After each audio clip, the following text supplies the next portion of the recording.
पाकिस्तान पर हमला कब होगा, कैसे होगा? इस वक्त भारत में हर किसी की जुबान पर यही सवाल है कि आखिर आतंक का बदला, आतंकी हमले का बदला भारत कब लेगा।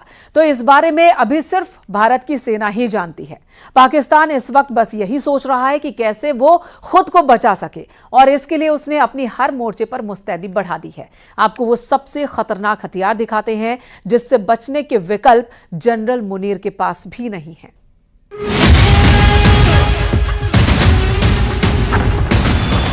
पाकिस्तान में बिना घुसे अगर एयर स्ट्राइक हुई तो इसके लिए चुना जाएगा रफाल। पाकिस्तान के रडार से दूर रहकर अगर हमला किया गया तो इसके लिए चुना जाएगा रफाल। तब आतंकवाद पर ऐसा हमला होगा कि अटैक करने वाले फाइटर जेट को दूर से ही देखता रह जाएगा पाकिस्तान। पहलगाम में हुए आतंकी हमले के बाद इंडियन एयरफोर्स का सबसे खतरनाक फाइटर जेट और उसके बहुत ही खास हथियार चर्चा में है। पहली है सबसे खतरनाक स्काल्प क्रूज मिसाइल। इसकी रेंज है 550 किलोमीटर। दूसरा है हैमर बम, जो स्पाइस बम की तरह फायर करने के बाद 70 किलोमीटर दूर टारगेट को उड़ा देता है। अगर पाकिस्तान की तरफ से काउंटर अटैक हुआ तो राफाल के पास है air to air missile meteor.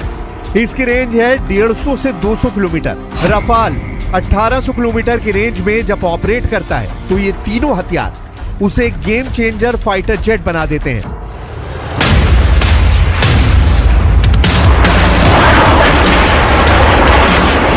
धधकते jet engine take off के लिए तैयार। ये वो फोर्स है जिसके उड़ान भरते ही दुश्मन के रडार एक्टिव हो जाते हैं। दुनिया की चौथे नंबर की एयरफोर्स है भारत, और इसके पास जो जहाज हैं उनका मुकाबला पाकिस्तान के पास बिल्कुल भी नहीं है। राफाल इसमें सबसे आधुनिक और सबसे खतरनाक फाइटर जेट है।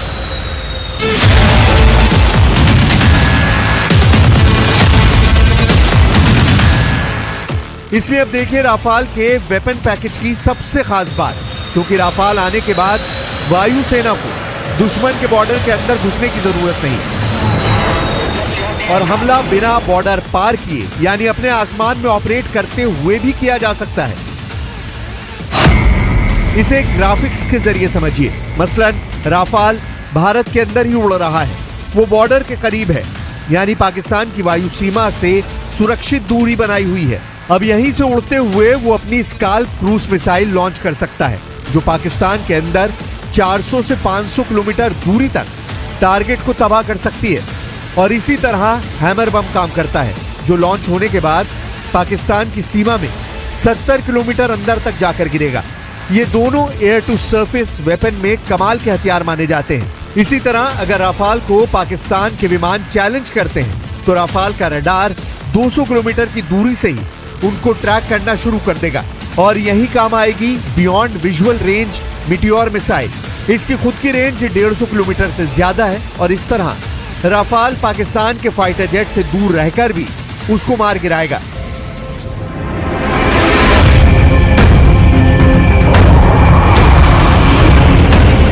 अब भारत फ्रांस से राफाल एम यानी उसका मरीन वर्जन ले रहा है, यानी एयरक्राफ्ट कैरियर से ऑपरेट होने वाला विमान। ऐसे 26 विमानों को लेकर फ्रांस से डील हुई। ये 26 विमान 2029 से नौसेना को मिलने शुरू होंगे। राफाल एम की टेल के नीचे हुक लगा होता है, जिसके जरिए कैरियर पर लैंडिंग के दौरान इसे रोका जाता है।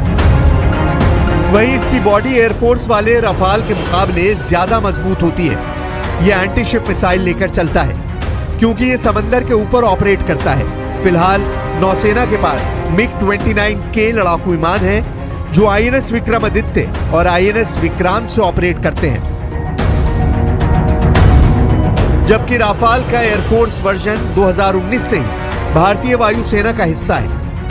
हालांकि भारत के पास अभी महज 36 राफाल जेट हैं, लेकिन इनको ऐसे मोर्चों पर तैनात किया गया है जो 3 दिशाओं से होने वाले हमले को काउंटर कर सकते हैं।